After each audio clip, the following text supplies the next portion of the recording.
morning. Just want to talk about insulin resistance today. Who can get it? How can you overcome it? But here's a big key to it. A lot of people don't even know what it is and that it can affect you, that it can affect you on a daily basis by preventing you from losing weight. It can also lead to type 2 diabetes if you don't take care of it in a timely manner. And I'm just going to give you a rundown on all of that. And we'll begin with what causes it. Insulin resistance is generally caused by an individual who consumes too much sugar per day, too many carbohydrates that may be the wrong type of carbohydrates, uh, individuals who have poor sleeping habits, individuals who have poor digestion, which you can pretty much count on having poor digestion. If you're not someone who has a bowel movement every single day, you have an issue. I know some people go multiple days with no bowel movement. Some people have other gut issues that obviously can link up and cause insulin resistance, as I mentioned. But basically, here's a way to find out if you're someone who is trying to lose weight or whatever, and it's just not happening. Though you have a proper nutrition plan, you're being consistent with that nutrition plan. You're not going 1 or 2 days and then coming off, going back on it. That's not going to work. So you need to fix that first. You're in the gym, you're working out, you're doing your cardio. You've got everything the way that it should be, but nothing is happening with progression. Also, don't mistake the fact that it takes time for your body to adapt to a new nutrition plan. It's going to take some people up to 4 weeks to start to see results happen. So don't give up before that 4 weeks happen. A lot of times I see that take place where you're on the verge of seeing some incredible progression take place, weight loss take place, but you quit right before it's about to happen because you don't think it's going to happen. Now, if you're this person that is consistently putting in work on a daily basis and you're doing everything that you should be doing, you've given things time to actually work, but it's still not working. You could be insulin resistant. And the first, obviously, if you're someone who gets your blood work done, this is going to be your this there's three key factors on there that will tell you if you are. But if you're not someone who gets blood work done regularly and you want to check to see if you are possibly insulin resistant, the way to do that is go to any local store or get on Amazon. I'll put a link here to Amazon and buy a glucometer that comes with the full kit, which is going to be your lancets, your lancing, um, your lancets, your test strips, plus the glucometer, and it will come in a little um, container where you can safely store it until the next time you're needing to use it. So if you're this person, do this. Take this process and utilize it, and let's see where you're at. Now, when you wake up in the morning, drink 10 to 12 ounces of water, wait about 5 to 10 minutes, and go prick your finger. Get that glucose reading, write it down somewhere, or put it in your phone in notes or whatever you need to do. All right. Just get a baseline to where it's going to be. So do this 2 days in a row. See if it's consistent over those 2 days. On that third day, test it 3 times that day. The first time will obviously be when you wake up, drink your water, wait a minute or wait 5 to 10 minutes and take your reading. The next time during that same day, after you eat, 3 hours after you eat, check it again, see where it's at. Do it one more time that day. Check it again, 3 hours after a meal, see where it's at. What we're looking at here is to see if you have a consistency throughout the day and where it's at. Because technically, let's say that you take it in the morning and you have a 112 reading. You take it again and you have 3 hours after a meal and you have a 112 reading again. You're back at your baseline. So therefore, there could be an issue. And I guess what I should have told you first is where your glucose readings actually should be. So my glucose readings upon waking is anywhere from 67 to 72 in the mornings. Um, you should technically be anywhere from the mid 70s up into maybe the high 80s. If you're over 90, and especially into the hundreds, there's a high chance that you could have some insulin resistance going on. Now, if you get lab work done, it's not going to say you have issues. Those numbers allow for very high glucose levels, and there's numbers that fall outside of those documents that put you in a healthy level. I'll just say that. So it should be anywhere from like 75 to the high 80s at most. And if you do have these levels, let's say that 112 level I was talking about is consistent throughout the day, it would be worth going to get your labs ran and see where your A1C level is at, which technically on the lab, it's going to say 5.6 to 5.7 is pre-diabetic range. So if you fall 5.6 and above, you're in that pre-diabetic range and you do not want to be there. You want to work on that A1C level, bring it down. And that goes hand in hand with your high glucose levels. The next thing to look at is insulin levels on your labs. Your insulin levels on your labs should be below 5. 2.5 and under would pretty much be excellent, but 5 is a good number to shoot for.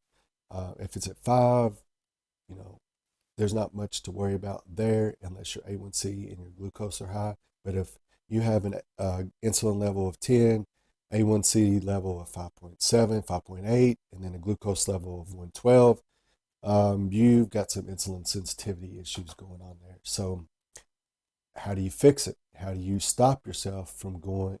If you continue to live the lifestyle that you are with taking in all sorts of sugar during the day, whether it be through food, drinks, candy, whatever, or you're even someone who eats clean throughout the day, but you're constantly forcing calories, like if you're a bodybuilder, constantly forcing down calories, whether it's jasmine rice, oatmeal, sweet potatoes, whatever, there's a chance that you can also become insulin resistant from forcing those that amount of calories each and every day. Now, from whatever standpoint you're at here with your glucose where it's at, your A1C where it's at, your possible insulin where it's at, you can reverse it. The first thing you're going to need to do is you're going to have proper nutrition to make this happen. Proper nutrition, without proper nutrition, there's not anything that's going to change, where you're headed. And if that A1C continues to rise up, you're going to fall into that diabetic state, and then you're going to need multiple medicines to keep your body regulated, when you can simply fix this right now by having a little bit of consistency on a day-to-day basis and just kind of changing over your lifestyle, so to speak, and living that healthier lifestyle. It's not just going to benefit you in this way. Changing the way that you live to fix one issue can completely change your life all the way around, from giving you more energy, giving you more stamina, fixing those gut health issues, giving you what you need in terms of daily bowel movements, no pain in your gut, and just so many more positives that can come from fixing one thing. So if you want to fix this insulin resistance, you're not sure how to eat, you're not sure what to do, you're not sure what to take, all this stuff, like, I'm qualified to help you with your insulin resistance. I've done a number of insulin resistant cases with those people that I coach over this past year, and the outcome has just been phenomenal with everything that has changed within their body and how they feel in general, and just it's completely life altering, as I mentioned to you. But if you are that person, first fix your food intake, get rid of the sugars, get rid of there, there's so many things that you would probably need to cut. But anyway, you can take a couple supplements that will also help, but it's not going to help if your nutrition's not on point. Those supplements, they're glucose disposal agents, also known as GDAs.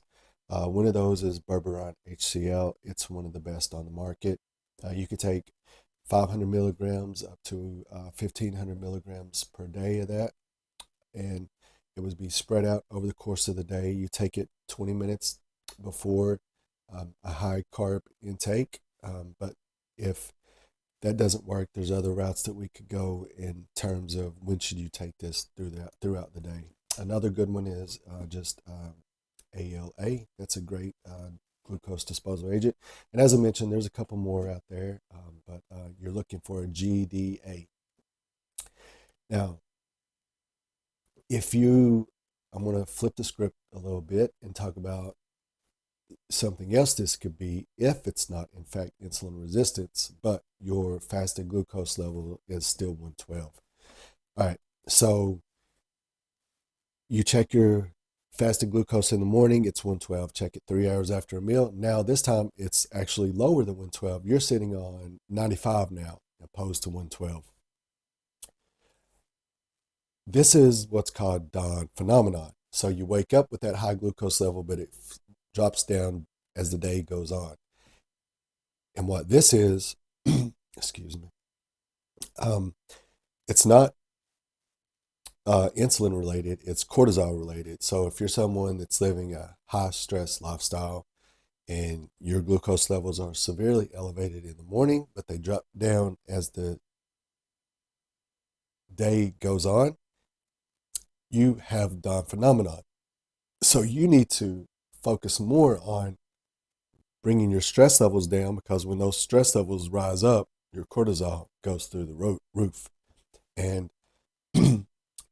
there's even worse things that can happen over time if you continue to allow your cortisol to stay severely elevated.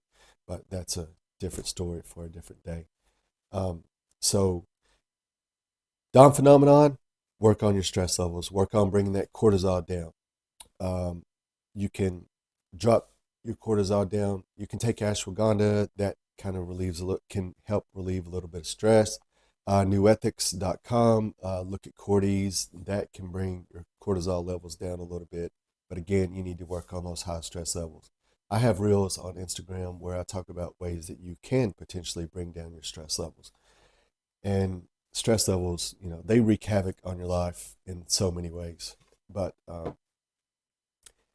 there's one more thing that I want to point out, and goes out to males and females, but this will be something I talk about in another video.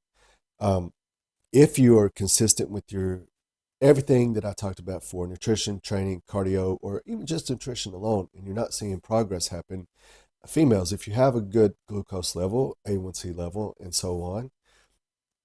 Now, let me go back. If your glucose level, if you're not losing weight like you think you should be, and you're consistent with everything across the board, and you check your glucose levels and it's like 87, you probably don't have anything to worry about in terms of being insulin resistant. So don't go waste, I'm not going to say don't waste the money on getting blood work done, because you're going to need to get blood work done to figure out what I'm about to tell you. If you're that person who hasn't lost weight, but you're doing everything possible, you've probably got a hormone issue. And the two main factors that prevent weight loss across the United States and beyond are insulin resistance and hormone imbalances. This could be male or female. Guys, once you hit 35, go get your blood work done, get your test levels checked, see where you stand. If you have low test levels, you are probably going to see an increase in body fat. Your energy levels are going to tank, stamina, no sex drive, just so many negatives. But if you have low testosterone, you can be put on testosterone to bring those levels up, and you are going to feel like a new person. It's worth it. Don't be embarrassed. Go get it. Get yourself checked. Take care of yourself. Don't worry about anyone else. And female is the same for you. As you get older, excuse me, your progesterone levels are going to drop down, and it's possible your estrogen levels could continue to rise up. If you have high estrogen, very low progesterone, you can be estrogen dominant, which is going to cause you to feel the same way that I just described how a man could feel, but you're going to have worse symptoms. You're probably going to experience hair loss, brain fog, low energy, low stamina, terrible sleep, acne. Um, the list is just very extensive. Excuse me again, as to what is going to happen with you if you have hormonal imbalances. But you get your lab work done and we figure out what's going on. Contact me and I can help with anything hormone related as well. But I'll talk about that later on. So I also want you to be aware that when you go get your labs drawn and you see the ranges where your hormones should technically be, let's say that your progesterone is at zero point 0.3.